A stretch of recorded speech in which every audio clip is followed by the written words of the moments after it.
meditando desde hace unos días, pensando en algo así como nos enseñaba nuestro hermano José Luis. Y quisiera leer en libro del profeta Isaías, capítulo 53, versículo 10. Isaías 53, versículo 10. Dice: con todo eso Jehová quiso quebrantarlo, sujetándole a padecimiento. Cuando haya puesto su vida en expiación por el pecado, verá linaje, vivirá por largos días, y la voluntad de Jehová será en su mano prosperada.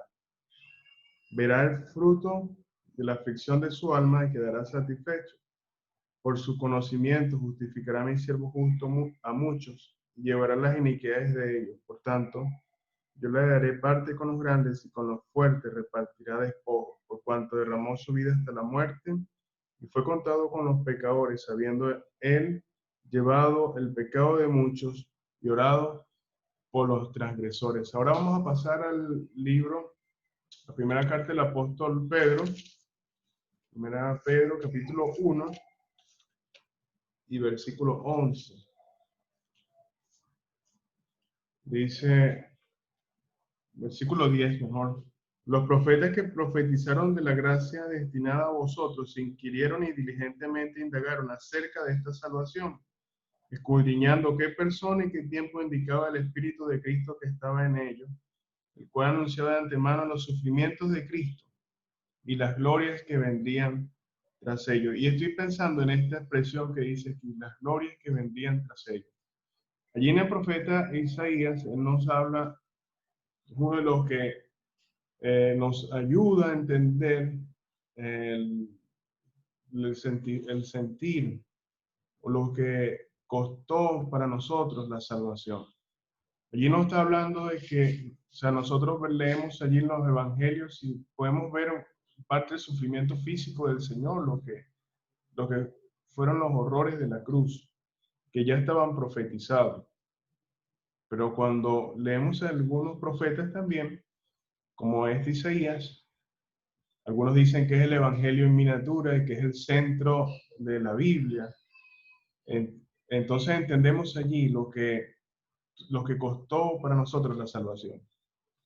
Pero no solo eso, sino la gloria que vendría tras ese sufrimiento. Allí en Isaías, versículo 10 en adelante, nos habla de esas glorias. El Señor no solamente estaba mirando lo que le iba a acontecer, Él sabía claramente que iba a ser herido, molido por nuestros pecados, que el castigo de nuestra paz iba a ser sobre Él, y por su llaga, no por la de otros, sino por la de Él, nosotros seríamos curados, que nosotros nos descarriamos como ovejas, que cada cual se aparta por su camino, pero que Jehová cargaría en Él el pecado de todos nosotros. Que todo eso Él lo sabía claramente, pero había algo más.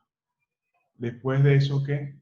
Entonces, dice, versículo 10, verá linaje, vivirá por largos días, y la voluntad de Jehová será en su mano prosperada. Verá el fruto de la aflicción de su alma, y quedará satisfecho. Por su conocimiento justificará a mi siervo justo a muchos, y llevará las iniquidades de ellos. El Señor estaba pensando en lo que sería después de eso, sufrimiento. Y eso le mantuvo firme.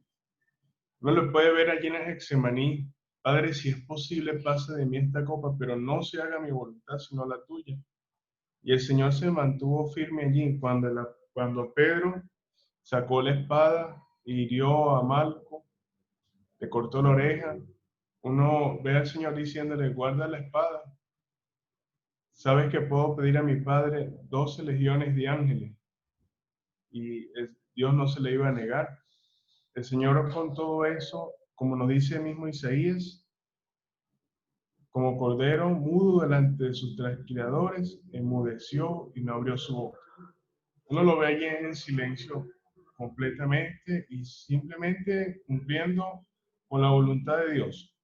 Luego, pensar en lo que vendría después, la cruz. Allí en Lucas uno lee que su sudor era como grandes gotas de sangre que caían a la tierra en su agonía. Pero el Señor estaba pensando más allá de la muerte. El tercer día iba a resucitar. Pongo mi vida para volverla a tomar.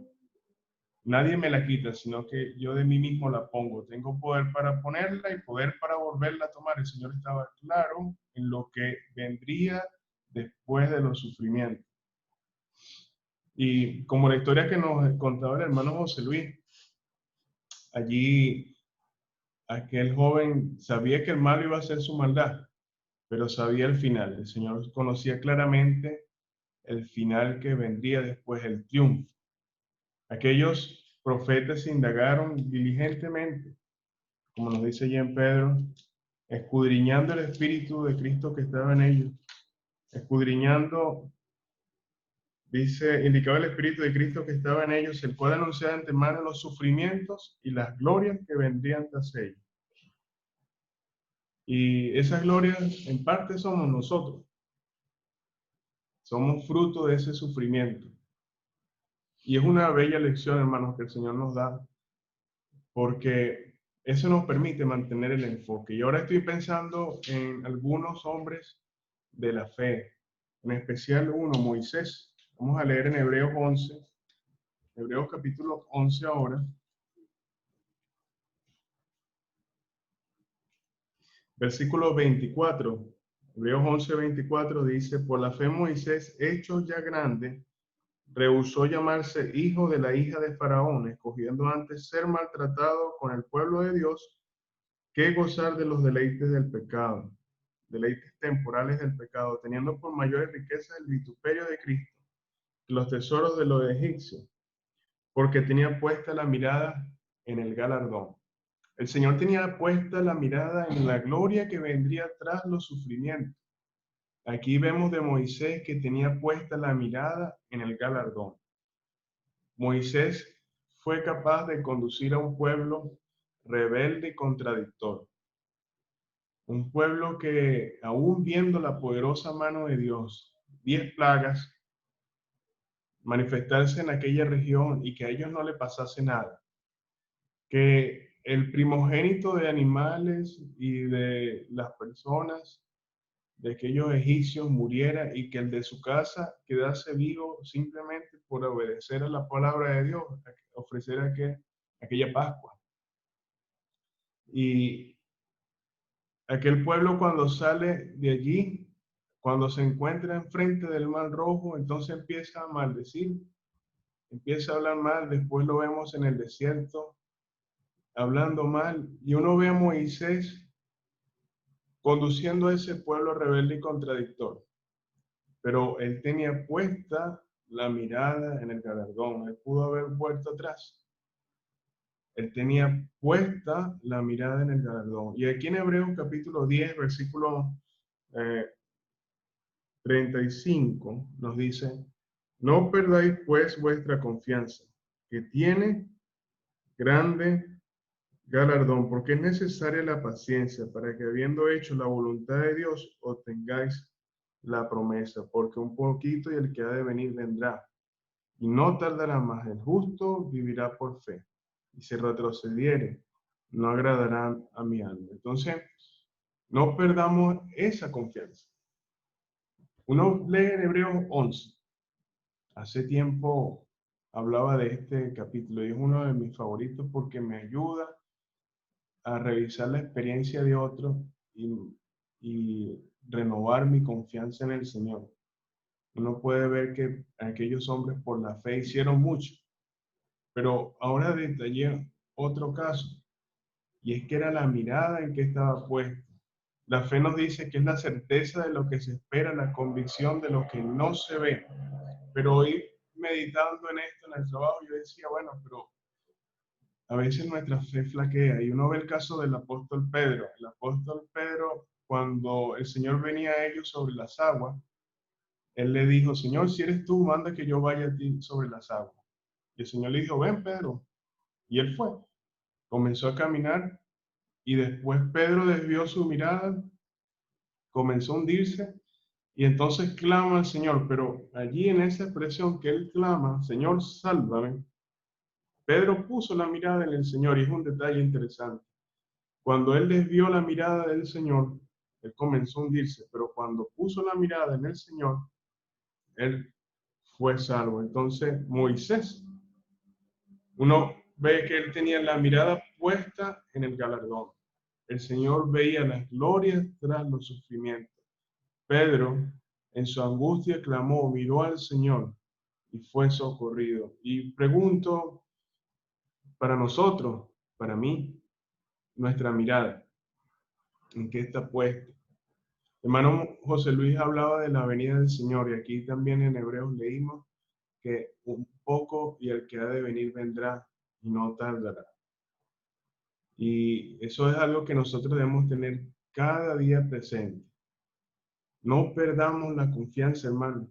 Él tiene grande galardón. A cada uno de nosotros nos dio una obra por hacer. Sea pequeña, sea grande, sea chica. Todo lo que el Señor nos ha dado por hacer, debemos hacerlo. Y al final, nuestra meta debe ser que seamos llamados bien siervo y fiel. Sobre lo poco has sido fiel, sobre lo mucho te pondré. Entra en el gozo de tu Señor, como le dijo a aquellos siervos. Entonces, nosotros debemos mantener esa confianza.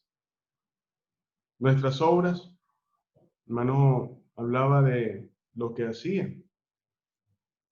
Nuestro aprovechamiento del tiempo en cuanto a la oportunidad del Evangelio, en cuanto al testimonio en silencio. A veces no hay tiempo para hablar, pero nuestra forma de actuar también debe indicar que no somos iguales, que somos creyentes, que tememos a Dios, que honramos a Dios. Y eso debe también impresionar. Y también pienso en aquellos que compiten. Ellos no están viendo que el que anda a su alrededor, por un ejemplo vago, carga una camisa así o asado, carga unos zapatos diferentes. No, lo que están pendientes de la meta y del premio que hay en esa meta y luchan por alcanzar ese premio. Nosotros debemos mantener nuestra vista en eso, el galardón. El Señor viene pronto.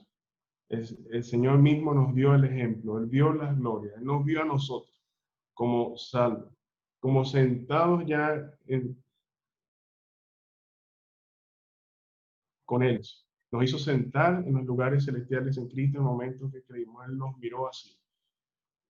Y ahora nos pide a nosotros también que no perdamos la confianza, que tiene grande galardón. Y como Moisés se sostuvo viendo lo invisible, como mirando ese galardón, esa recompensa. Él despreció al mundo y él dejó aquellas riquezas de Egipcio. Y Egipto fue un imperio que aún hoy se está tratando de descubrir tanta ciencia que ellos tenían. Dios borró todo aquello que fue, como lo dice allí Eclesiastés.